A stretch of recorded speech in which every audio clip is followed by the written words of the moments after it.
Olá, sejam bem-vindos ao Tomou os seus minutos do que acontece de provocativo e inovador no mundo da Science. Eu sou o PC, vocês encontram nosso conteúdo no Instagram, vídeos ou no YouTube, @Paulo Crepaldi, ou então, se você quer ouvir em áudio, lá no podcast Via Oral. E tudo que eu cito aqui, os links estão com acesso no meu site, na descrição do YouTube, na descrição também do podcast. É só clicar rapidinho aí, paulocrepaldi.com. Dica do PC hoje vai para o filme que eu achei muito legal, um filme na Netflix chamado White Boy Rick. Para quem ainda não assistiu, é uma história baseada em fatos reais desse menino branco que vive numa comunidade de negros nos Estados Unidos, lá em meados de 80, e ele vira informante do FBI com 14 anos de idade para ajudar a combater o tráfico.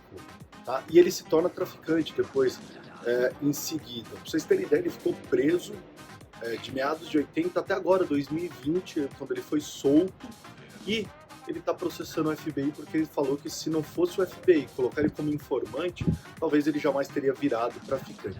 O que eu gosto desse filme é que conta a história de uma família imperfeita, numa época difícil, como a questão da escola é importante, da educação, da educação familiar, muito legal. Agora, melhor ainda são as atuações, porque você tem o Matthew McConaughey fazendo o pai, você tem também a Belle Polly, que é aquela menina que, para quem assistiu, fez o The Morning Show também, ela é assistente lá no The Morning Show, e aí você tem o Rick Merritt, que está estreando aí, não tem ainda grandes filmes lançados. Eu achei a história muito boa. Tem gente que está criticando porque talvez o diretor podia contar ela melhor, mas vale a pena você assistir. Eu acho que é uma história baseada em fato real, para você entender um pouquinho dessa dinâmica de uma comunidade um pouco mais carente, o envolvimento com tráfico, o que pode levar uma criança a entender sobre tudo isso. Depois vocês me falam aí, tá? Mas a história é sobre uma família imperfeita, eu acho que cabe bem em qualquer momento. Começou a temporada das belíssimas campanhas de Natal, as grandes marcas fazendo lindas campanhas de Natal. E o que eu estou fazendo? Lá no nosso grupo do Telegram, PC Life Science, eu estou postando toda semana uma campanha para vocês poderem acompanhar como que as marcas se posicionam, contam suas histórias. Eu estou vendo muito ativismo. Eu acho que a gente está vivendo esse momento de posicionamento ativista das marcas. Elas são lindas. Você vai chorar em muitas delas, eu adoro essa época aí. Vocês conhecem o Cidade Alta? Cidade Alta é um servidor, tá? Um dos maiores servidores da América Latina para aquele jogo GTA. E o que acontece? Por que eu estou falando disso? Porque a Pfizer, junto com a Druid, que produz games, eles criaram, olha só, até anotei aqui, um centro de vacinação virtual para a campanha da Pfizer, que é vacina tomar para retomar. E esse centro de vacinação virtual é para quê? Para que os personagens do jogo GTA possam passar pelo centro e tomar a vacina. E é o que ele faz. Se você consegue tomar a vacina e provar que você também foi vacinado na vida real, você ganha lá alguns poderes, vida extra dentro do jogo. Eu achei muito legal essa iniciativa da Pfizer e da Druid. A ação tem o nome de Vacina em Game, vocês estão vendo as telas passando disso tudo. O que eu acho interessante? Muita gente fala game é a nova geração, geração Z, mas se você pegar os dados aqui no Brasil, você tem dados impressionantes do tipo o público feminino dominando aí o mundo dos games, você tem uma faixa etária entre os 30 e 40 anos também dominando o mundo dos games, então assim, não é só para geração nova não. Uma nova meta-análise que foi publicada aí no International Journal of Behavioral Nutrition and Physical Activity, revela que as ferramentas digitais, aquelas que incentivam você mudar de hábito, a se exercitar, ou a caminhar, ou a se levantar e etc., não são tão eficazes assim para as classes sociais mais carentes. Olha que interessante esse dado. Eu vou explicar para vocês, o link está no meu site também para vocês acessarem isso tudo, mas o que aconteceu? Que os autores perceberam, quanto maior o seu status socioeconômico, mais facilidade você tem em mexer nessas ferramentas digitais, usar elas ao máximo e entender o que aquela ferramenta digital está querendo. Ou seja, o que são essas ferramentas digitais? São os wearables, são os aplicativos, são essas ferramentas digitais. Então, o que a gente está falando? A gente fala tanto do digital vir para diminuir esse gap social que a gente tem principalmente no Brasil, e aqui esse estudo está falando que não diminui o gap, de que talvez essas ferramentas digitais precisam começar a olhar e entender como conversar com essa população, porque eles não estão entendendo, não estão sabendo usar do potencial todo da ferramenta digital. Eu acho muito legal você fazer muito esse estudo, não só se preocupar com comportamento, mudança de comportamento, mas também se preocupar com o que a gente chama dos determinantes sociais.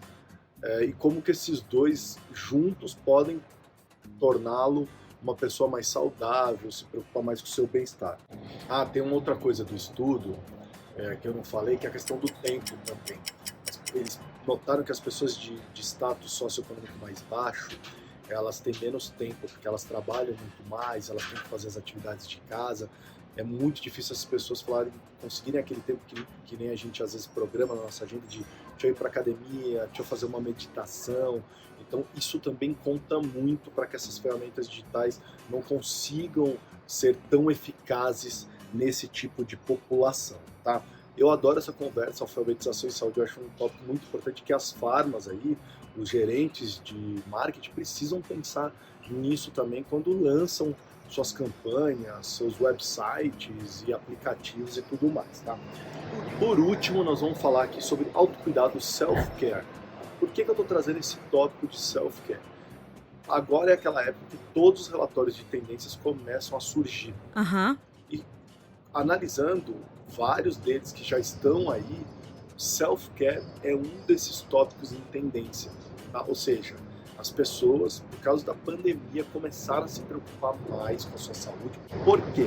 Elas querem estar mais bem preparadas se tivermos uma outra pandemia ou algum outro surto qualquer. Então, autocuidado estão nos relatórios e eu queria que você pensasse isso para o teu posicionamento de 2022. Tá? Então, o que está acontecendo? As atividades estão voltando ao normal, a gente está vendo todo mundo postando, estão voltando a viajar a trabalho, os eventos presenciais retornam, e etc. Mas o sentimento das pessoas é que as coisas não são como eram antes, ou seja, voltou, mas não está como era antes. Tá? Outra coisa, há uma grande busca por cuidados emocionais, mentais e físicos. Então, todos os relatórios mostram que a procura nisso na internet, nas redes sociais, está enorme. O que a gente precisa entender, então? De que dentro desse autocuidado, nós como gerentes de produto, nós como indústria farmacêutica, precisamos entender como que o nosso produto entra nesse hábito de autocuidado.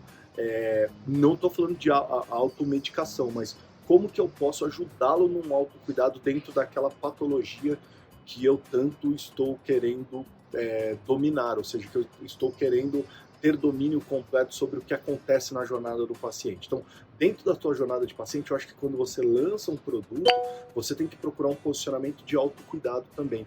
Que outras ferramentas ou que outras situações eu posso oferecer para dar esse autocuidado que ele já está buscando, que ele já está querendo e está nos relatórios de tendências. Então, a gente precisa oferecer isso para os nossos consumidores. Se você aí se diz, né, patient centricity, se você se diz customer centricity, é muito importante pensar em apoiar essas iniciativas de autocuidado de maneira ética, é óbvio, tá?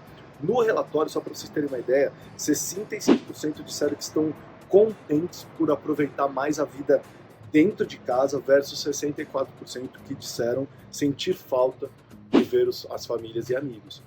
O que isso significa? Que as pessoas também estão fazendo esse autocuidado dentro da sua casa. Então, como você, gerente de produto, está levando soluções para dentro da casa dele? Porque o cenário de dentro de casa mudou nesse autocuidado. Então, assim, qual que é o papel meu dentro desse ecossistema de autocuidado, dentro da casa das pessoas? Que eu sei que é a hora mais crítica, porque é a hora que a gente não tem acompanhamento, não dá pra gente medir lá dentro da casa das pessoas, mas talvez se eu tenha soluções para isso, talvez eu consiga coletar dados para entender um pouquinho mais dessa jornada aí. Bom, gente, todas as semanas, uma maneira rápida para te provocar e atualizar. Envie seus comentários, sugestões e aí. Tomou?